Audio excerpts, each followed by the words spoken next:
வீட்டில் இருக்கிற பொருளை வச்சு இந்த எக் புட்டிங் செஞ்சிடலாம். குழந்தைங்களும் விரும்பி சாப்பிடுவாங்க.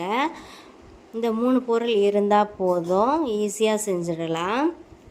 நம்ம சேனலை ஃபர்ஸ்ட் டைம் பார்க்குறீங்கன்னா பார்த்திபன் வழி சேனலில் சப்ஸ்கிரைப் பண்ணிக்கோங்க. கூடவே பெல் ஐக்கானே கிளிக் பண்ணுங்கள். வாங்க எப்படி செய்யலாம் பார்க்கலாம். ஒரு பேனை ஸ்டவ் ஆன் பண்ணி ஹீட் பண்ணிக்கலாம். ஹீட் பண்ணதுக்கப்புறம் ஒரு 50 கிராம் சர்க்கரை சேர்த்து நல்லா அந்த மாதிரி மெல்ட் ஆகணும். மெல்ட் ஆனதுக்கப்புறம் இந்த தேன் கலர் வர வரைக்கும் வெயிட் பண்ணுங்கள். ஹை ஃப்ளேம் வைக்காதீங்க, சிம்லேயே வச்சு தேன் கலர் வர வரைக்கும் வெயிட் பண்ணணும். தேன் கலர் வந்ததும் எடுத்து நம்ம புட்டிங் செய்ய போகிறோம் இல்லையா, அந்த கப்பில் ஊற்றிக்கலாம். ஊற்றி ஃபுல்லாக அந்த கப்பு ஃபுல்லாக ஸ்ப்ரெட் பண்ணணும். ஸ்ப்ரெட் பண்ணி எடுத்து வச்சுக்கலாம். அது செட் ஆகணும். ஒரு 10 மினிட்ஸ் அப்படியே வச்சுங்க. அதுக்கப்புறம் இன்னொரு பாத்திரத்தில் 2 முட்டையை உடச்சி எடுத்துக்கலாம். உடச்சி எடுத்ததுக்கப்புறம் அதை நல்லா பீட் பண்ணி எடுத்துக்கலாம்.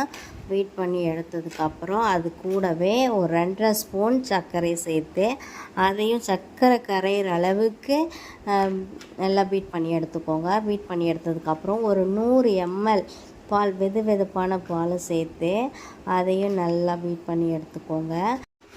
இந்த பேட்ரு கூட வெண்ணிலா எசன்ஸ் சேர்த்துக்கோங்க. நான் வெண்ணிலா எசன்ஸ் இல்லை, அதனால் ஏலக்காய் பொடி சேர்த்துக்கிட்டேன்.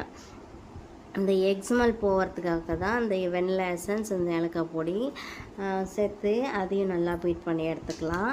பீட் பண்ணி எடுத்ததுக்கப்புறம் நம்ம செட் பண்ணி வச்சிட்டியா சுகர் சிரப்பை, அதை எடுத்துகிட்டு வந்து இந்த எக் பேட்டரை அது கூட சேர்த்து க்ளோஸ் பண்ணி எடுத்துக்கலாம்.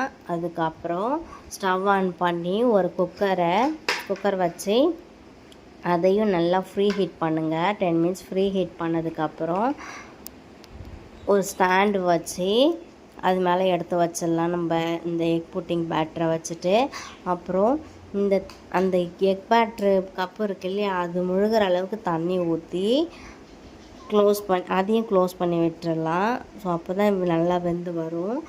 க்ளோஸ் பண்ணி விட்டு ஒரு 10 மினிட்ஸ் வேக வைங்க. 10 மினிட்ஸ் கழித்து எடுத்தால் சூப்பராக வெந்து இருக்கும். அதுக்கப்புறம் இதை ஒரு 1 hour வந்து ஃப்ரீசரில் ஃப்ரீஸ் பண்ணிவிடுங்க. ஃப்ரீஸ் பண்ணி அதுக்கப்புறம் எடுத்து இந்த சைடு ஃபுல்லாக எடுத்துட்டு அதுக்கப்புறம் ஒரு பிளேட் வச்சு நல்லா டர்ன் பண்ணி எடுத்தால் சூப்பராக நல்ல கலர்ஃபுல்லாக சூப்பராக இருந்துச்சு எக் புட்டிங். ஸோ நீங்களும் உங்கள் குழந்தைக்கு ட்ரை பண்ணி செஞ்சு கொடுங்க. ஸோ வீடியோ பிடிச்சிருந்தால் லைக் பண்ணுங்கள், ஷேர் பண்ணுங்கள், அண்ட் சப்ஸ்கிரைப் பண்ணிக்கோங்க. And bye.